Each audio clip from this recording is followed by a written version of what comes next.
NC सबसे बड़ा propaganda वही कर रही है। मैं आपको बताना चाहती हूँ, उससे पहले जो औकाफ की सारी प्रॉपर्टीज वगैरह ऑप्शन थी वो एनसी जो अपने खास लोग हैं उनको देते थे। एंड ये बिल्कुल प्रोपेगेंडा कर रहे हैं। जो वक्फ का कह रहे हैं वो अमेंडमेंट बहुत पहले हो चुका था, वो मुफ्ती साहब ने नहीं किया था। एंड फारूक साहब आज की डेट का बताएं, आज की डेट में उनके जो बेटे हैं वो चीफ मिनिस्टर हैं, उनके 50 एमएलए हैं, कर्नाटका ने, वेस्ट बंगाल ने, तमिलनाडु ने वक्फ के अगेंस्ट रेजोल्यूशन लाने का डिसाइड किया। तमिलनाडु ने ऑलरेडी लाया। हमारे चीफ मिनिस्टर क्या कर रहे थे, 3 दिन जो असेंबली के हुए वक्फ के अगेंस्ट रेजोल्यूशन ही लाया, ट्यूलिप गार्डन में वो रिजू जी के साथ टहल रहे थे। तो ये क्या इनकी ऑलरेडी एक अंडरस्टैंडिंग है बीजेपी के साथ कि हम वक्फ के बारे में यहाँ बात नहीं करेंगे, इसके अगेंस्ट कोई रेजोल्यूशन नहीं लाएंगे। तो फारूक साहब शुड टेल अस कि उनकी पार्टी ने वक्फ जो बिल आया है उसके अगेंस्ट रेजोल्यूशन क्यों नहीं लाया असेंबली में, despite the fact that Jammu and Kashmir is the only Muslim majority state in India.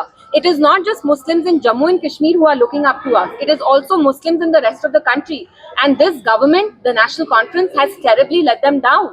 Because आप मुसलमानों के बारे में बात नहीं करना चाहते। 370 तो आप नॉर्मलाइज कर ही रहे हैं। आप 370 के बाद जो इंडिया में बाकी मुस्लिम्स के साथ गलत चीजें हो रही है, जैसे वक्फ है, we know it's anti Muslim, Muslims को डिसएम्पावर करने के लिए बिल लाया गया है। एनसी उसके बारे में भी नहीं बात करना चाहती। क्यों नहीं बात करना चाहती? क्योंकि आपको इक्तिदार से मोहब्बत है, आपको अपनी कुर्सी चाहिए। तो फारूक साहब शुड ऑल्सो टेल अस कि जब वो चीफ मिनिस्टर थे औकाफ में क्या क्या होता था, सबको पता है। शॉप्स किसको ऑक्शन की जाती थी, औकाफ में कितना करप्शन था। मुफ्ती साहब की वजह से 3 साल वो चीफ मिनिस्टर रहे और उसकी वजह से, उनकी वजह से औकाफ में एक ट्रांसपेरेंसी आई, अकाउंटेबिलिटी आई, जो एनसी के टाइम बिल्कुल नहीं हुई। देखिए, सबसे पहले जो फारूक साहब ने कहा कि स्पीकर ने ठीक किया क्योंकि ये सब जुडिस है, ये सब जुडिस नहीं है।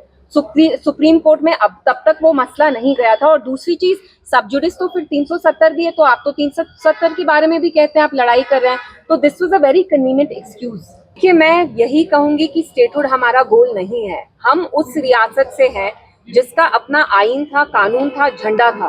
We have to fight for that thing as well. जब आप खुद बीजेपी की, एनसी तो बीजेपी का एजेंडा ही चला रही है, स्टेटहुड तो बीजेपी का एजेंडा है, तो हम बीजेपी का एजेंडा क्यों चलाएं? सो I think the people of Jammu and Kashmir are very disappointed because जैसे हम देख रहे हैं जिस सरकार को इनने इतनी भारी अक्सरियत से लाया, they are letting them down every day। वो सिक्योरिटी के मुतल्लिक हो या आपके पॉलिसीज के बारे में हो, एनसी किसी भी चीज के बारे में बात नहीं कर रही है। So the people of Jammu and Kashmir feel terribly let down. मंशूर में कोई जो वादा किया था वो मुकम्मल हुआ। वक्फ पे इतना डिबेट चल रहा है, हमारी असेंबली में किसने वक्फ पे बात की? पीडीपी के एमएलए ने बात की, उनने कुछ बोला क्या? उमर साहब जिस दिन उनको असेंबली में होना चाहिए था, वक्फ के अगेंस्ट रेजोल्यूशन पास करनी चाहिए थी, उस दिन वो ट्यूलिप गार्डन में टहल रहे थे। और आप उस आदमी के साथ टहल रहे हैं जिसने ये बिल पार्लियामेंट में लाया। ही गॉट द रिजू जी जिनने जो बिल लाया टू डिसएम्पावर मुस्लिम्स, उमर साहब उनके गाइड हैं क्या कि आपको उनको ट्यूलिप गार्डन में लेना था? मतलब आप अपने लोगों के बारे में बात नहीं कर रहे। कश्मीरी मुसलमानों को तो आपने बस के अंडर थ्रो कर ही दिया है।